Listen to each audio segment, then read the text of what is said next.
Now let me introduce you to another interesting feature of Excel, which is about naming of cells and ranges. Now when you speak about naming of cell, think about this. Every cell has its own name. For example, the one which I've clicked on, it's A1. Over here you see it's A1. And now if I were to randomly click here, it's E14 and that's it. So this box that you see over here is the name box, which gives you the name. Now, why do I need to use this? Well, generally whenever we refer to a cell, it's often the address or the part of that cell that is referred. For example, here we have some production metrics. Okay, let's take this as a case and try to understand how well we can use the naming conventions for any cells. Firstly, we have some production metrics of one of the company factories, which is a shoe manufacturing company. Now, hourly production of this factory is around 10 pairs of shoes every hour. And production hours per day is 16 hours. Now, production days per year is 340, wherein we generally have 365 or 366 days in a year, of which around 25 to 26 days seems to be a downtime for the factory. Hence, they are operating for 340 days in a year. Now, we've come to know that the sales for the year from the manufactured goods of this factory is around $4.25 million. Now, I would like to know what is the total production in a year? Or rather, I would say total annual production. And I would also like to know what is the daily sales of the products that are manufactured in this factory. On an average, what would be the daily sales volume or the sales figure? Well, the easiest way would be we would just take this 10 multiplied by production hours per day multiplied with the production days per year. Here we have this. It's 54,400. That's every year the company or this factory manufactures 54,400 units or pairs of shoes. That's good. Now let's talk about the daily sales. So we have the sales for the year and we divide it by 365. Well, we can do that, or else if they say that the business days per year, if that was 340, then it would have been 12,500 for each day. So instead of production days per year, I would say business days per year. That would be better. Now here we have daily sales, that's around 12,500. Now take a look at this formula here. We have these numbers here and it's pretty easy for us to find out what each of these cells are referring to. Same way over here. But what if this is the only sheet which is given for your inputs and you are supposed to get your details over here and not in the same worksheet? Now how would that happen? Total production for the year, I would say equal. We'll repeat the same process. It is nothing but the hourly production rate multiplied by production hours per day multiplied by business days per hour. And then average daily sales, that's sales for the year divided by business days per year. Well, we did get that, but take a look at this formula here. Sheet 1 C4, Sheet 1 C5, and Sheet 1 C6. Now just imagine you're handing over this to someone who would be reviewing it and using it for any future business decision making or maybe in a certain meeting. It would be really inconvenient for them to just try to scroll and maybe navigate to a different worksheet and try to find out what does the C4, C5, and C6 refer to. They belong to C1, Sheet 1. So let's go to Sheet 1, C4, C5, C6. Okay, these are the things that have been multiplied and correlate to them. Well, that's the way how they would want to map it and try to understand what exactly is happening over here. Similarly, average daily sales, here you have C7 divided by C6. They will have to go back and do. Now that's quite inconvenient. Now we also know that it's not 365 days in a year, but it's 340 as of now. So we might consider dividing it by 340 for now, and it solves the purpose. But what if later on someone comes up and says, like, you know what, it's not 340 days in a year, we are actually working for 350 days in a year. So maybe you want to just change this to 350 and see if the numbers are changing. Well, here it's not changing. So switching between the worksheets is often quite an inconvenience. And take a look at this formula, the reference. It's quite a lengthy one. And if compared to this is quite simple and short. Although you don't know what exactly C4, C5, C6 unless and until it's in front of you. Now, what if you're working on a real lengthy worksheet and you're somewhere down over here and you have that C4 multiplied by C5 multiplied by C6. Now, you might have this formula over here and it would also say total production or something like annual production. Okay, but now what if I want to dig into the components and see what all things have been considered while calculating the annual production? C4, C5, C6. I'll have to just scroll up and try to hunt for this. Right now it's pretty easy, but if you have too many numbers or too many worksheets, navigating and keeping a tab on numbers is quite cumbersome. It's very difficult. So what I recommend is better give a name to the cells and make the best use of it, especially the ones which you might be frequently using.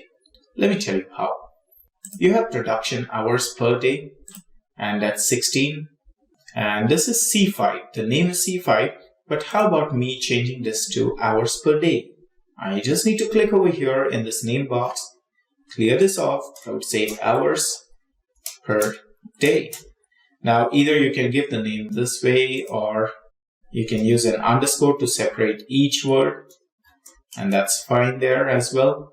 Well, in case if you want to use spaces, take a look at this. It gives you an error. You must enter a valid reference if you want to go or type a valid name for the selection. So whatever name you give, you cannot use spaces there. So I would say hours per day. Now this is my way of naming things over here, wherein the first letter of each word is in capitals, so it becomes much more legible. Now, if I were to use an underscore, it just makes my name look slightly longer, so I just avoid that. But that's up to you. That's absolutely acceptable. That's totally dependent on the way how you practice and how you maintain things. So I give it a name as hours per day. I hit enter, and here we have this. Now, if I click on this, it's C4, but if I click on this, it's no longer C5, but it's hours per day. Similarly, can I make this as days in year? Business days. Let's try this out. C6, now it will be days in year. I hit enter, and here we have this. This is B6. Now I move my cursor here, and it's days in year. Now take a look at this formula here. It's C4 multiplied by C5 multiplied by C6, right? Now let me try this again. I say C4 was hourly production multiplied by production hours per day.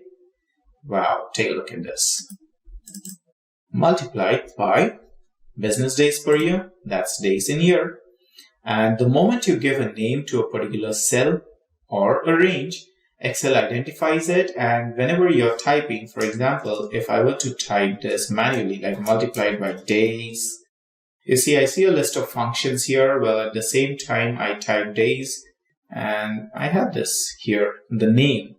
It has a different icon, so Excel has recognized this as a name and hit enter, and here we have this. Well, you might say that it still looks lengthy, but it's easier to read now.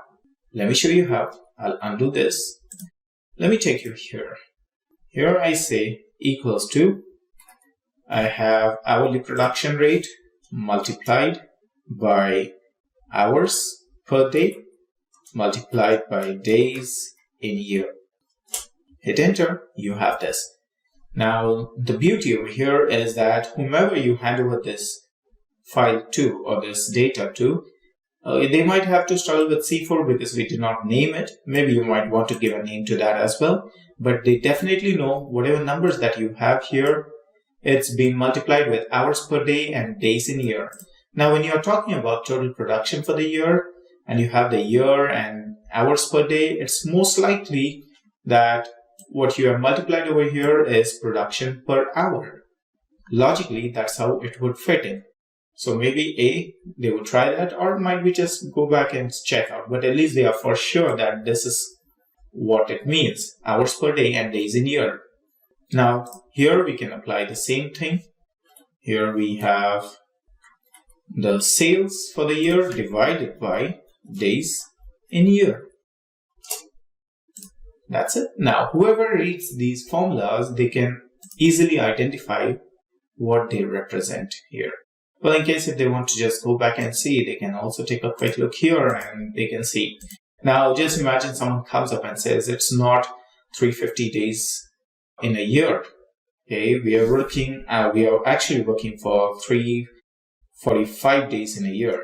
Just need to enter the number and that's it. Excel will take care of that. It's here, update it. And that's not it. Sorry, please get that. And that's not all to it. There's one more interesting benefit of this. Now, what if I were to copy this formula and paste it down here? Take a look at this formula. It's still days in year division, divided by days in year. And the numerator is sheet C18. Earlier it was C7 and now to 18. It was C7 and now it's referring to this cell here. So the numerator reference did change because we did not lock it with the dollar reference. But what about the name? We did not apply any dollars either. That means in this entire file, irrespective of whichever worksheet that you might be working on, maybe the 55th worksheet, still, anytime you call days in year, you get the value. Anytime you call hours per day, you have that value. That's the beauty over there. And anyone who wants to read these functions, they can easily identify what they mean. No headache of using the dollar signs and no hassle of trying to understand what each reference is pointing out to. Now, this is called the naming of cell reference.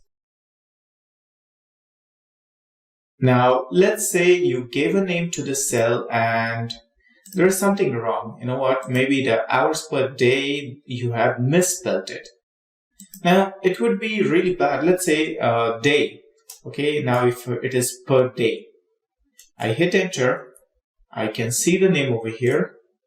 It's still per day. That means whatever change I made, it's done. There is no way I can change it this directly from here. So how do I change it? How do I fix it if it's an incorrect spelling? For that, you come to the formulas menu. Under the formulas menu, you have something called as a name manager. Well, in case if you do not see the word name manager, just keep a look at this icon. Just note this icon, how it looks like a name tag. Click on this. And here are the names. You see days in year, hours per day, and then the other name that we gave for the same cell. It's hours per dy, which was not visible to us, but it did add up. Now this is an error, then I might delete this. Are you sure you want to delete? Yes, okay. And in case if I want to change this, maybe I refer to a wrong cell. If it is referred to a wrong cell, I might just clear it off from here. And again, refer to the correct cell, maybe this or this. Well, in case if you want to edit it, it's asking, do you want to save changes you made to a name reference? As of now, I don't want to save because it's already correct. Now, if I want to make any further changes, I can click on edit. Here I can give the name like something like this. If I give an underscore hours per day, click OK. Now it's with an underscore. Close it. And take a look at this. The name has changed to hours per day. But what about the formulas which we had already entered? See, the formula has already adjusted and picked up the new name for these cells. You do not need to worry about them now. That's how robust this naming convention works. Now let me go back and get this back to hours per day. Well, in case I would just leave this. Now, if I want, I can have another naming convention over here. I can also refer to a cell and probably it's a new name that I'm giving. Let's say countries. I say countries. Now this time, instead of referring to a single cell here, I might want to refer to an entire range. So this is the range that I'm working on. So I can give a name to this entire range as well. You can click on OK. And here it is, countries. It's an entire range that's been named, right? Now let me delete this and show you the other way. I select this entire range and click here and type countries. Hit enter. Now you see this cell is G5 as it was, but if I select the entire range, it's countries. What if I select only a part of the range? Well, it does not show anything. What if I select almost everything in the cell in the range except for one cell? It does not show the name. The name will appear only when the entire range is selected. Countries. Now, how do we make use of this? Let's see. Here, in case if I were to just type countries, what would happen? You see, Excel has automatically called up this entire set of data over here, this entire range. But right now, we do not want to use this. For older versions of Excel, you might get an error, but not an issue. Now, based on this name that we have given, I would like to find out the sales for Singapore. And what would be the better way other than using the VLOOKUP in this case? That's quite easy and faster way to do this. Let's use VLOOKUP. So I say VLOOKUP, lookup value, I say this Singapore, comma, now table array. Take a look at this. I have this entire table array selected. The moment I select the entire table array, it's countries there. But before I select the entire table, it was just sheet 1, G5, I19. But if I select the entire range, it's a name in place now, countries, comma, column index number. Now, in case if Singapore is located in the first column, I would like the corresponding sales, which is in the third column, to be populated. And then I want an exact match. I don't want an approximate match.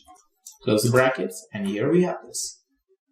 Great. You see, countries. Now the beauty is I can just copy and paste it down here, although it gives an NA error because there's no name over here. But countries, it's still referring to countries, just like the names that we had here.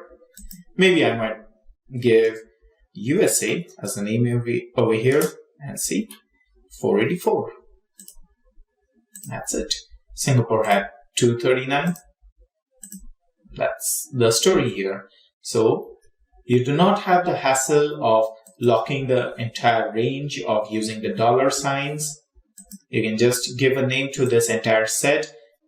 I would recommend that if you're frequently using this range throughout your file, then it's better to give a name to this range and call it wherever required. Otherwise, if it is one-off case, then it does not make sense to give a name to it. Why complicate things? Why make a rush of whole lot of names over here in this list? Use it diligently and efficiently. So let's proceed further and finish this off. So this time we need the sales for Denmark. Similarly, I would recommend you to try to get the region for Peru. So we'll use VLOOKUP, lookup for Denmark. In either I can select the range over here, or I can just say countries. The range here, we have this. If matched, I know that the sales is in the third column because I've seen that table earlier. Otherwise, I would have had to go back and check that. Now I need an exact match, close the bracket. Here we have this. And what about Peru? I say VLOOKUP, lookup for this country in table array countries. Wow, now that's quite convenient, right? I do not need to worry about what does I15 or maybe J15 to I15 refer to. And then column index number. Now this time it's the region that we are looking for. It's column number 2.